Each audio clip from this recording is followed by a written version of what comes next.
Hi everyone, Aaron here for Zollotech, and iOS 11.3 Beta 4 has been out for a few days, and I've been using it primarily on my iPhone X, and for me, it's been pretty good. However, I put out a poll on Twitter and YouTube through the community page to see what you thought about it as well. So let's talk about how it's been for me, and on my iPhone X, battery has been phenomenal.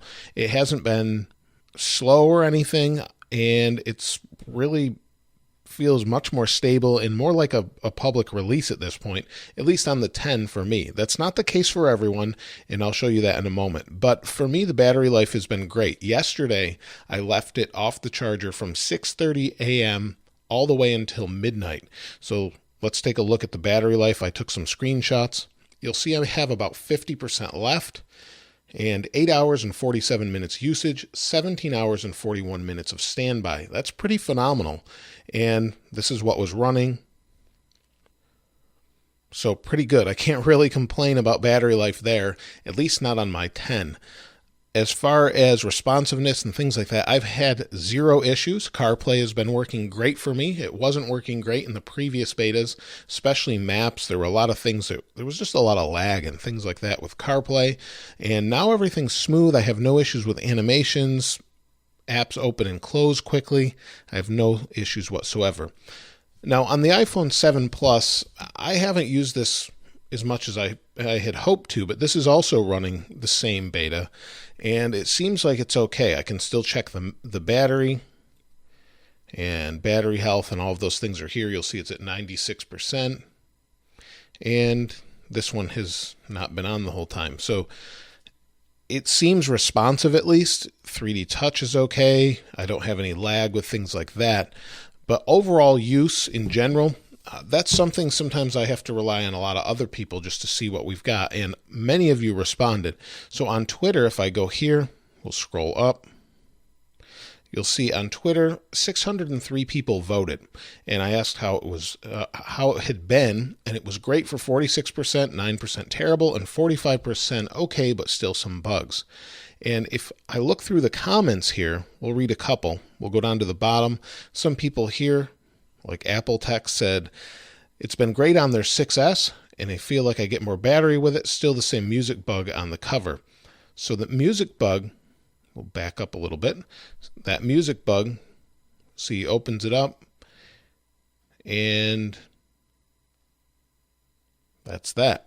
So I haven't really experienced too many little issues with it, but it seems to be okay. If I look through the different comments, you'll see it says we'll have problems in cold places. That could be due to maybe it's too cold. I'm not sure. There is a threshold for where these work properly. I'm not sure specifically. Some people are having issues with their iPhone X.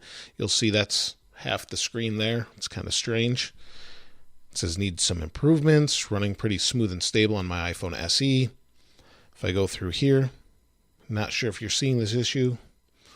YouTube is having an issue. The player is just not showing correct, or it's not letting you scroll, I guess. It says on 8 Plus can't get 3D Touch to work right after the iPhone or after the phone is unlocked.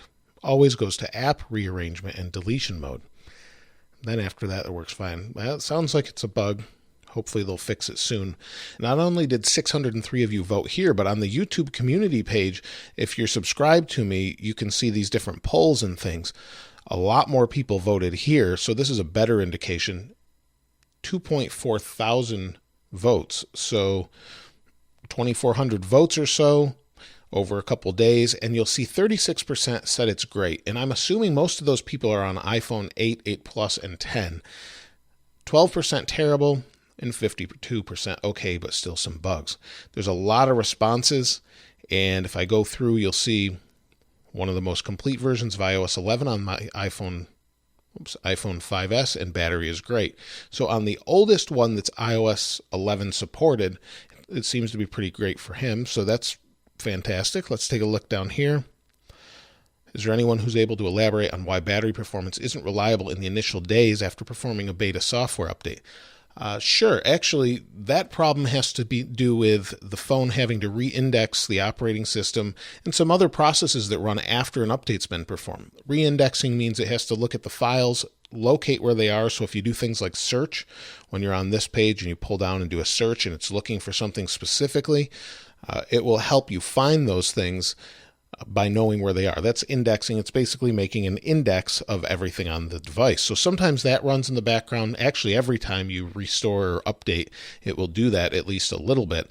And then beyond that, it's really just other processes running in the background. That's why I always say give it a day or two before you can determine battery life. I know some other people like to say you can tell in a day. I like to give it at least 2 or 3, 4 days to know for sure. So I'm sure it seems like 8 Plus, and 10 is really good in some of the older devices. So it looks like some of the 7 devices are having issues. But a lot of people are saying, I love the non-delayed swipe animation. iPhone 10, very smooth and no crashes. Massive battery life improvement since Beta 3.